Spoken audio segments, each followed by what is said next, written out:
வணக்கம். ஆஸ்ட்ரோவேலின் நல்ல நேரம் நிகழ்ச்சியின் சார்பாக அத்துணை சப்ஸ்கிரைபர்களையும் எல்லா அன்பு உள்ளங்களையும் எனது நண்பர்களையும் வருக என வரவேற்பதில் பெருமகிழ்ச்சி கொள்கிறேன். இந்த வீடியோவை பார்த்து கொண்டிருக்கக்கூடிய அனைத்து லட்சோபலட்ச மக்களும் எங்கூட சேர்ந்து இறைவனை பிரார்த்தனிக்குமாறு கேட்டுக்கொள்கிறேன். வக்ரதுண்ட மகாகாய சூரிய கோடி சமப்பிரப அவிக்னம் குருமே தேவ சர்வகாரியேஷு சர்வதா. தென்னாட்டுடைய சிவனே போற்றி, என் நாட்டவர்க்கும் இறைவா போற்றி. அன்பர்களே, நண்பர்களே, இன்னைக்கு ஒரு புதிய வீடியோல உங்கள் அத்துணை பேரையும் சந்திப்பதில் மிக்க மகிழ்ச்சி கொள்கிறேன். இன்னைக்கு நம்ம பார்க்க போறது வித்தியாசமான தலைப்புகள்.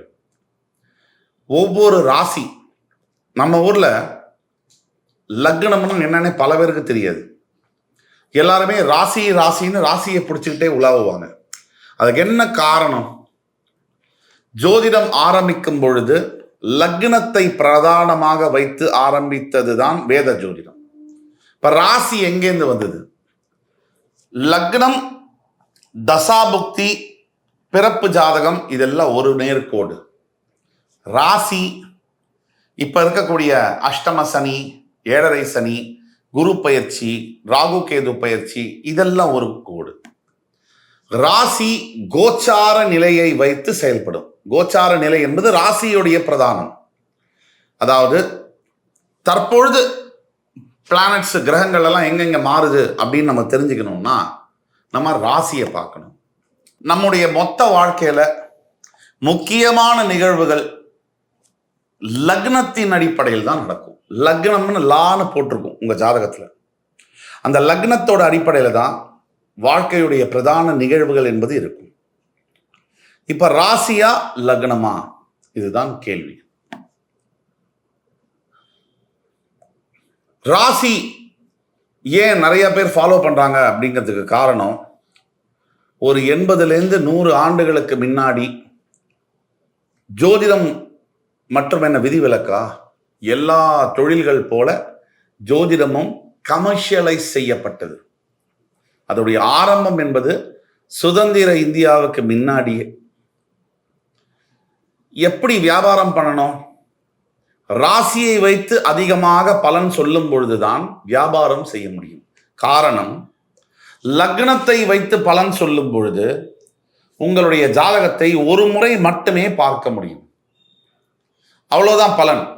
அந்த ஜாதகம் ஜனன ஜாதகம் பிறப்பு முதல் இறப்பு வரை மாறாது. அதே சமயத்தில் ராசியை வைத்து பலன் சொல்லும் பொழுது உங்கள் ஜாதகத்தை ஒரு வருடத்திற்கு 4லேருந்து 5 முறை வரைக்கும் பார்க்கலாம்.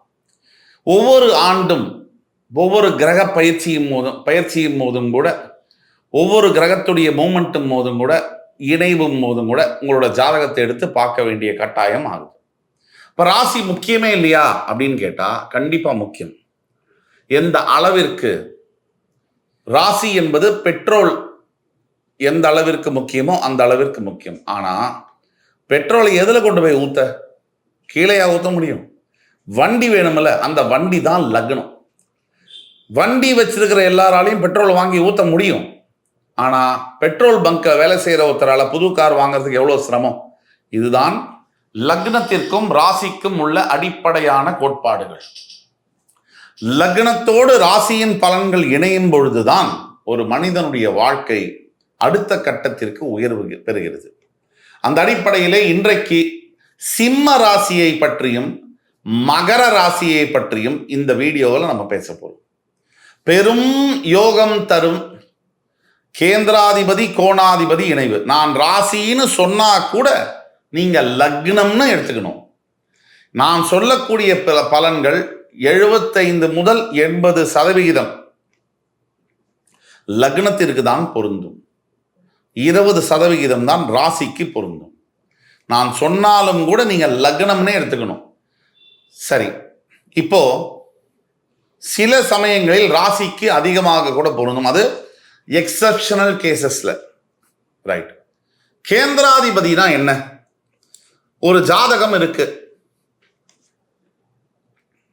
அந்த ஜாதகத்துல லக்னம் எங்க இருக்கோ லான்னு போட்டிருப்பாங்க. அங்கிருந்து இந்த லக்னம் இருக்கக்கூடிய இடம் 1ன்னு அர்த்தம். அது கேந்திரஸ்தானம். அதுக்கு அடுத்தது 4, அதுக்கு அடுத்தது 7, அதுக்கு அடுத்தது 10. இந்த 1, 4, 7, 10 இந்த இடங்களானது கேந்திர ஸ்தானங்கள் என்று சொல்றோம். கோணா ஸ்தானங்கள், கோணாதிபதி அப்படின்னா என்னன்னா, இந்த 1 சொன்னேன் இல்லையா, லக்னம், அது திரிகோணஸ்தானமாகவும் வரும். திரிகோணம் கோணம் எல்லாம் ஒண்ணுதான். அந்த கோணம் அப்படிங்கிறது 1 கேந்திரம் பிளஸ் கோணம் அப்படின்னு வரும்.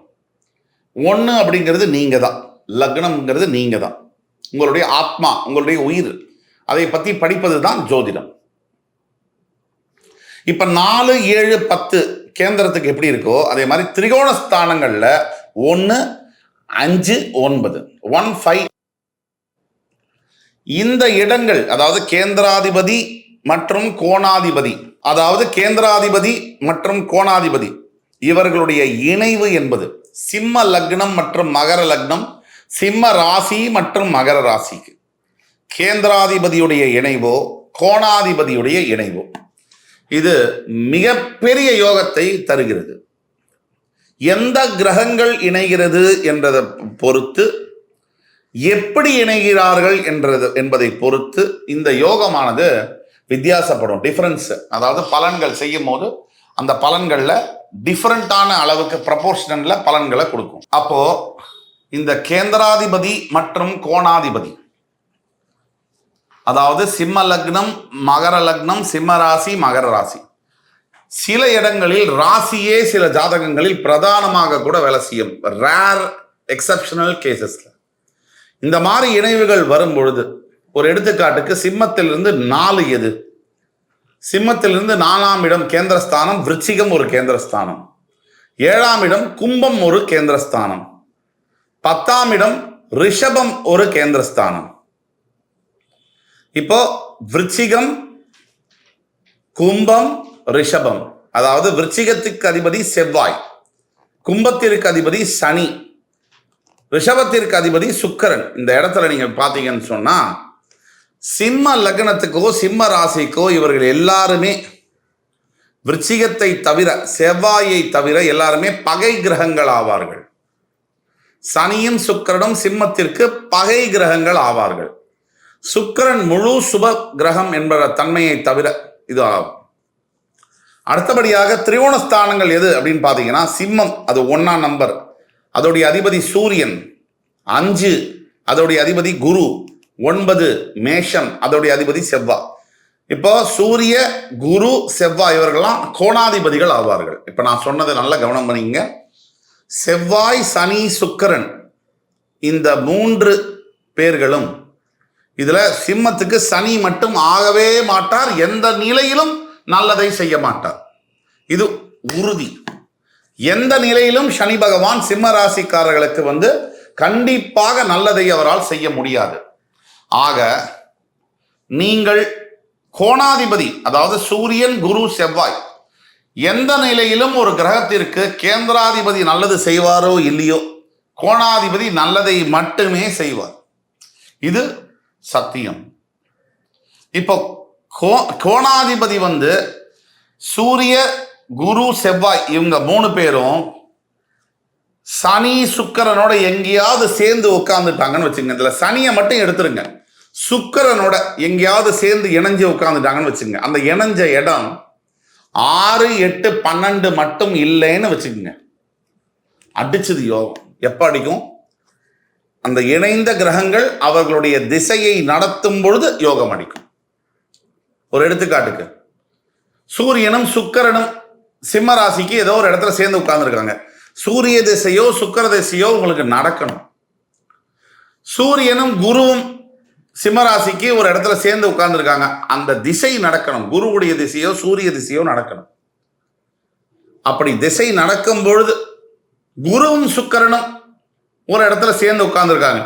அப்படி உட்கார்ந்துருக்கும் போது அவர்களுடைய திசை என்பது நடக்க வேண்டும். அப்ப திசை வந்தால் கேந்திராதிபதி, கோணாதிபதி 2 பேரும் சேர்ந்து ஒரு இடத்துல உட்கார்ந்து அவர்களுடைய திசை நடக்குமானால் சிம்ம ராசிக்கு, சிம்ம லக்னக்காரர்களுக்கு அடிச்சது ஜாக்பாட் யோகம்.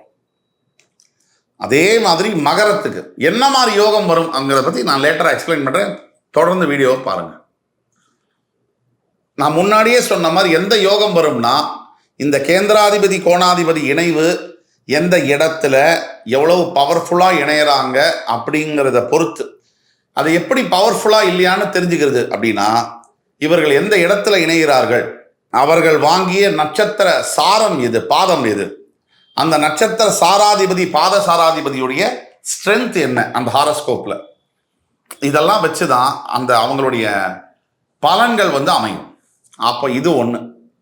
மகரத்துக்கும் இப்படிதான். மகரத்துடைய 4ஆம் இடம் மேஷம், 7ஆம் இடம் கடகம், அதே மாதிரி 10ஆம் இடம் என்பது துலாம்.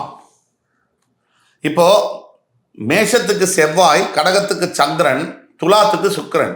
செவ்வாய் சந்திரன் சுக்கிரன் இவங்க 3 பேரும் ஏதாவது ஒரு இடத்துல இணைஞ்சு உட்கார்ந்தாங்கன்னா மகரத்துக்கு ஜாக்பாட், அந்த திசை வரணும். அதே மாதிரி திரிகோணஸ்தானங்கள், மகரத்துக்கு சனி, அவர் திரிகோணஸ்தானங்கள் 5ஆம் இடம் என்று சொல்லக்கூடிய சுக்கிரன், சுக்கிரனோட சனி மகர ராசி நேயர்களுக்கு இணைஞ்சாலோ, மகர லக்ன நேயர்களுக்கு இணைஞ்சாலோ, அதே மாதிரி 9ஆம் இடம், மகரத்துக்கு 9ஆம் இடம் கன்னி ராசி புதன். இந்த சுக்கிரன் சனி புதன் இவங்க 3 பேரும் ஏதாவது கேந்திரஸ்தானாதிபதி, நான் சொல்லக்கூடிய கேந்திரஸ்தானாதிபதி கூட, அதாவது சுக்கிரன் புதன் இணைஞ்சு உட்கார்ந்தாலோ, அதாவது மகர லக்னம் மகர ராசி நேயர்களுக்கு ஏதாவது ஒரு இடத்தில் சுக்கிரன் புதன் இணைவு, சுக்கிரன் சனி இணைவு, இல்லை சனி புதன் இணைவு இருந்தாலோ, அந்த திசை வந்தாலோ அடிச்சது ஜாக்பாட். மிகப்பெரிய அளவில் உயர்வு தரும். எந்த மாதிரியான உயர்வை தரும்? ஏழ்மை நிலையில் இருக்கக்கூடிய ஒரு மனிதனை மிகப்பெரிய கோடீஸ்வரனாக மாற்றும். வாழ்க்கையில் அவருக்கு சந்திக்கக்கூடிய சவால்கள் எல்லாம், அவரை யாராவது எதிர்க்கிறாங்கன்னு சொன்னால் எதிரி தவிடுபடி ஆவாங்க. அதே மாதிரி அவர்களுக்கு பதவி என்பது பல பேர் பல ஆண்டுகளாக முயற்சி பண்ணி கூட கிடைக்காத பதவியெல்லாம் இவங்க வீடு வாசல் தேடி சேர் போட்டு இவங்க எப்படா அது மேலே உட்காருவாங்கன்ற அளவுக்கு காத்திருக்கும். இதெல்லாம் நடக்கும். ஒரு எடுத்துக்காட்டுக்கு சிம்ம லக்னம், நம்ம சூப்பர் ஸ்டார் ரஜினிகாந்த், அவருக்கு பதவி 96ஆம் ஆண்டு சேர்ந்து அவரை தேடி உட்கார்ந்தது. கேந்திராதிபதி கோணாதிபதி இணைவு, சில திசைகள் அவருக்கு நடந்தது. அப்போ ராகு திசை. இந்த மாதிரி திசைகள்லாம் மாறும் பொழுது வாழ்க்கையில மிகப்பெரிய உயரத்துக்கு ஒரு சாதாரண மனிதனை கொண்டு போய் உட்கார வைக்கும். இது கிரகங்களுடைய சக்தி, சாத்தியம். இதுதான் ஸ்பிரிச்சுவாலிட்டி, ஆன்மீகம். இதுவரை இந்த கோணாதிபதி கேந்திராதிபதி உறவை பத்தி பார்த்தோம். இந்த வீடியோ இதோட கம்ப்ளீட் ஆகுது. ஆனா இது தொடர்ச்சியா உங்களுடைய கேள்விகள், உங்களுக்கு உங்க சுய ஜாதகத்தில் ஏதேனும் சந்தேகம் இருக்கும் பட்சத்துல உங்களுடைய எதிர்கால பலன்களை துல்லியமாக கிடைத்து தர காத்து கொண்டிருக்கிறோம். கீழே கொடுக்கப்பட்டுள்ள வாட்ஸ்அப் நம்பர்ல எங்களை கான்டாக்ட் பண்ணுங்க. கண்டிப்பாக உங்களுக்கு உங்கள் எதிர்காலத்தில் எந்த மாதிரியான பலன்கள், எந்த மாதிரியான வாழ்க்கை மாற்றங்கள் நடக்கப் போகிறது என்பதை துல்லியமாக கிடைத்து தர முடியும். மறுபடி அடுத்த காணொளியில் உங்கள் அனைவரையும் சந்திக்கும் வரை உங்கள் அனைவரிடமிருந்து விடைபெறுவது உங்கள் சுபாஷ் பாலகிருஷ்ணன். நன்றி, வணக்கம், வாழ்க வளமுடன்.